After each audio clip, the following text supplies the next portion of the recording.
single month we share a different tip, and those tips have included all of these different items that we have up here on the screen. If you are interested in catching some of those tips, we've actually pulled them out of the presentations and just coded them separately. So if you want to watch them on YouTube, you can just grab them and listen to them and go through all of them at your leisure, at your convenience. But I'll tell you, last night, Phil, my husband, and I were out, and we were out to see a movie. And at about 7 p.m., I started to get these like texts after 5 texts, almost felt like robo-texts, right? So I was getting these 5 texts from another member of the association who I'm helping and working with. And she's like, Shanoa, I need to get you to look over something for me right now. I've got an emergency situation. I'm supposed to wire $35,000 to the seller's lender today, and I'm not sure if the deal is correct, is what the message was. And I'm going to pull it up right now just so you guys can get a sense of a little bit of the urgency of that. And she sent me these messages, and she's a sweetheart and I love her to pieces, but she sent me this message: can you please help me with this deal? I have to sign it tonight and I have to send the reinstatement wire right now. Oh great, I would have loved to have heard about this, I don't know, 5 hours before the text came through my phone and lit it on fire, right, because of the urgency. And she's forwarding me these emails. This is at this point, a little after 7 o'clock at night, and she's telling me it's closing, it's going to foreclosure tomorrow, today. I'm wiring and I'm going to the auction tomorrow with paperwork. So effectively, a seller's problem became her problem. And as you guys are getting started in real estate investing, there will be many times when a seller's problem will now kind of be either on your heart or on your mind, and it will become your problem as well. But I will tell you, I don't ever want their problem to later then become your problem. So unless you want it to, right? Unless you make it your problem. And in this particular instance, this investor who I know and I love was making it her problem because she wanted the deal. Now, there is a phrase that we sometimes use when we talk about new investors, and sometimes we call new investors motivated buyers. Another friend of mine had a cuter term for it, and he called new investors house horny. I thought it was pretty good, but it comes off better when he says it than when I say it. But in this particular situation, the house was going to foreclosure today, right? So I'm getting these calls at 7 p.m. calls and texts at 7 p.m. last night, and the auction starts at 10 a.m. So it's like, hey, we got 15 hours to solve this problem. So there's a little bit of urgency around it, and she really wanted this house. So I think she was a little bit of a motivated buyer. And in this particular situation, I asked her, I said, well, and she was not, I asked her, are you closing at a title company? What do you think the answer was? No. Well, we're going to close at a title company. What does that mean? When? Tonight? Tomorrow? Before the auction? No, we're scheduled to close at the title company this coming Friday. So you're going to reinstate at the auction for this homeowner before you own this property. What's wrong with this situation? What's wrong here? She has all the risk. She has all the risk? Explain that, Michael. What are some of the risk? So I don't know for sure, but it sounds like what she's doing is taking the homeowner who's about to be foreclosed on off the hook for the foreclosure, offering to buy the home, and it gives the seller homeowner an opportunity to do something different, change their mind. Oh, a seller changed their mind? What? No, that never happens. It happens all the time, constantly. So what if the seller changes their mind after you put $35,000 up to reinstate their mortgage? She just lost $35,000. What do you do to protect yourself? Don't give up $35,000. Don't give them $35,000. I love that. Your mom taught you that, didn't she? Yeah. So, what can we do, though? Can we solve this problem in 15 hours? We're creative real estate investors. All of our marketing says fast cash, stop foreclosure. Can we get this solved? How do we solve it? Who else got something for me? This is what I'm saying here. If you guys are doing your work as real estate investors, you guys are doing your marketing, this is going to be your problem. Yeah. How do you solve it? You transfer the risk to someone else. Transfer the risk to someone else. Justin's like, hot potato, here, you take it. Guess what? A wholesaler brought her this deal. Yeah. And the wholesaler was also getting the wholesaler's fee last night too. So I'm like, wonderful, let's get this wholesaler on the phone. I think I have a couple of words I'd like to share with that person. So do I have, this is gonna sound harsh and insensitive. Do I have your permission to tell it like it is? Yes. All of you? Yes. Okay. No one's, I see some of you guys look really young. Some of you guys are, don't cancel me tonight, at least not tonight. Is that okay? No canceling, okay? So the first thing out of this, wholesaler's mouth is, well, this is gonna sound insensitive. The first thing out of his mouth was, well, the seller's daughter just got diagnosed with flesh-eating, insert, item cancer, here, right? And it's like, and this is why we have all this pressure. Oh, and then at my title company, that person was out sick today, and that's another reason why we haven't done these things that need to be done.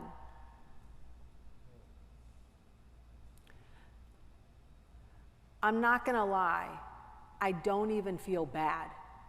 What I feel bad for is this investor who's about to throw up $35K because all of these other people are, have an issue. And let me tell you guys something. For every single one of you, I would be protected, like everyone comes to the REIA and says, Shanoa, your job is to show me how to invest in real estate and teach me how to make money. I'm like, yes, that's my job. But my job 0 is to protect your principal investment, okay? And your job 0 should be no sneezing, okay?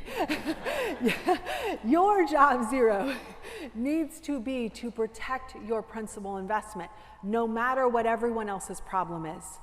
And you are gonna feel like an insensitive a-hole when you're doing it, but you're gonna feel even worse when you let your sensitivities get in the way of making proper decisions, okay? So the first thing I said is, why is this not closing in a title company yesterday, today? And then here it goes, long line of excuses, reasons, etc. So this is solvable, but I said, I don't want to the other investor who's risking her $35K, I need to see the title commitment. If it's already a title company, then I want to see the title commitment. Oh, well, so-and-so was sick, or they haven't sent it to me. How long has the contract been at the title company? Contract's been at the title company for 20 days. How quickly normally, I mean, in the contract, they do get, up to 20 days to be able to get it to you, but how quickly do they normally get that to you? Usually in about a week. Usually in about a week, okay? So here she is completely flying blind. What does flying blind when you're reinstating mean? I'll tell you here's all, it's like, I'm gonna make this like, I'm gonna scare the crap out of you right now, but I said, here's what this might mean. This might mean you might not be buying it from the person who actually owns it. Does that ever happen? All the time. Under what scenario might something like that happen? They inherited it, right? This is probably, and probate and inheritance is almost like, in some cases, can be like a comedy routine. So literally, it goes something like this. Well, do you have any other, siblings, any other heirs to the property? Oh, no, it's just me. Okay, wonderful. Well, title company is going to make the ultimate decision on this thing. And then title company comes back, and this was not this situation, but this has been multiple situations that I've dealt with before in the past.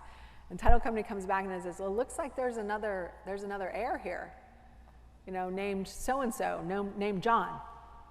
So I go to the only heir and I say, who's John? And some of the responses that I've gotten over the years have included, well, nobody likes that brother anyway. Well, that's not how Texas law don't care if anybody liked him or not. And then I'll get one, you know, like, well, he's in another state, or he's in another country. Or my favorite one, and I get this one a lot, oh, he's in jail. You lose some of your rights in jail, that's the leaving right, but you don't lose, you can still sign and notaries come to jails, okay? So I'm like going through, like, here's all the different things that can go wrong. And I'm like, well, you know, plus, you know, what if he was married? Is he married now? No, he's not married. Well, was he married while he owned this house? Oh, yeah, he was married. Okay. Are they officially divorced? Yes. Was there a divorce decree? Yes. Who got the house in divorce decree? Husband did. That's who we're dealing with. Was it filed? Was it done properly? Who checks all this stuff for you? The title company, that's their job, right? So when you're going around the title company and you're doing someone else's job, like, you know, guys, a lot of you raised your hand when I said, you know, you want to go and work in your house? Yeah, you can go and mess up some tiles or something, you know, great. But you can't, like, you know, and you can just pull them up and redo them again.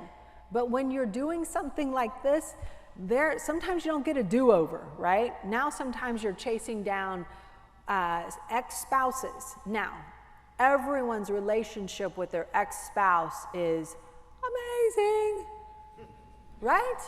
Yes, yes. There's never any fighting or hatred or want to maybe stab you multiple times. That never happens, right? Right? Okay, Mark, Rose is laughing. Rosie or Rose? Rose is laughing really hard right now, so I would just watch your back, okay? No, I'm just trying to cover it up with hair. It's not working, okay? It's not working. So everybody watch out for Rose later. Anyway, so I'm going through all of these different scenarios, and then, you know, well, what if Rose, or, sorry, Rose, I'm sorry. What if the spouse is dead? Well, was she married before? Does she have any kids? Because all of this is open season. My attorney has pulled a lot of hairs off of deals for me over the years. One deal had 42 heir hairs, 42 heirs. Literally, it was like, can we just close on this thing before another person dies? You know, and I mean, because that's real life. So, married, divorce, I'm like, well, where's the divorce decree? Like, all of this is sorted in the title commitment, which no one is producing at this moment. So, you know, what I had to tell and no survey, I mean, like, the answer to every question I had was, no, we don't have that yet. No, we don't have that yet.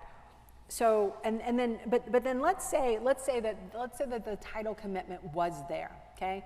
And let's say that there were no roses. Let's say everything lined up. And let's say she reinstated it. How does she do this the right way?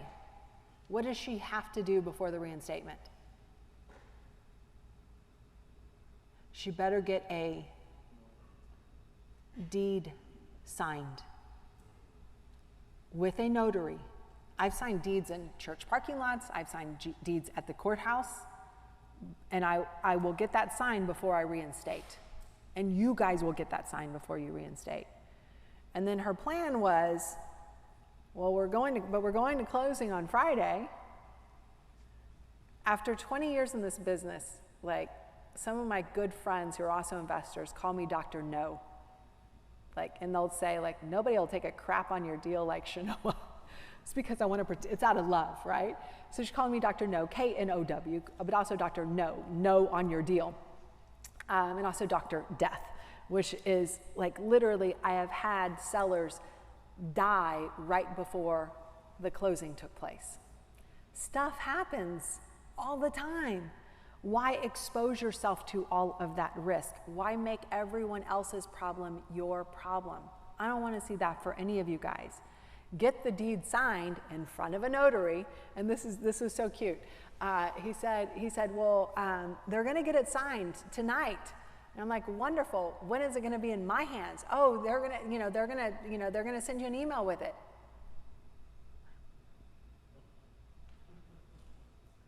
So when you go to the courthouse and you show the courthouse, which is what accepts all these documents, an email, right? They're modern. They're not that modern. What are they going to say? Oh, I need the original copy.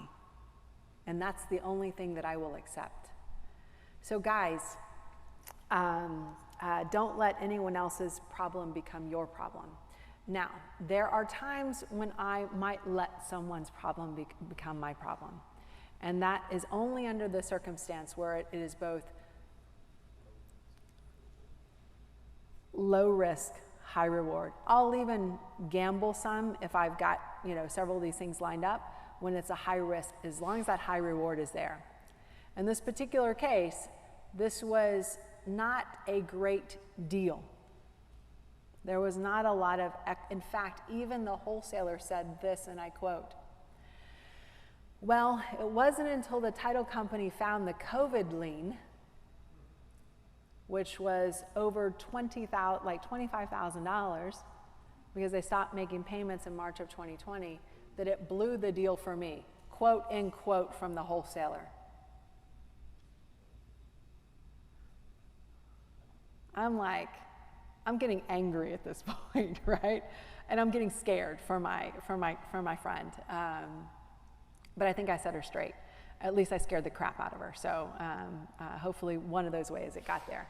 But I never want any of you guys to take a high risk for a low reward, right? The reward has to be there. And you also have to understand what that looks like for you as a real estate investor. So I want to make sure we do our due diligence. And there are a lot of, like I said, things that can happen in real estate both things that can help you as well as things that can hurt you. So for us, what we learned a very long time ago is the more resourced you are in terms of network, in terms of knowledge, in terms of what I call tribal knowledge, the more successful you will be in your business. And you can put these types of deals together if you know all the things that both can happen right as well as the things that can happen wrong. And as long as you're getting your information from the right people. So that's why it kind of breaks my heart when someone's getting their information from YouTube and from some investor in another state who doesn't even know what happens here, right? And a lot of times investors are killing themselves trying to play pin the tail on the donkey and figure it all out. And one of the things that's on our hearts is to make sure you guys make the right moves. And that's why we share these different stories with you guys over the course of our time together. And we'd love to be in your path as a real estate investor to make sure that you are successful along your journey. So you can find other tips of the week just to know both what not to do as well as what to do on our YouTube channel that is serving the Texas market. And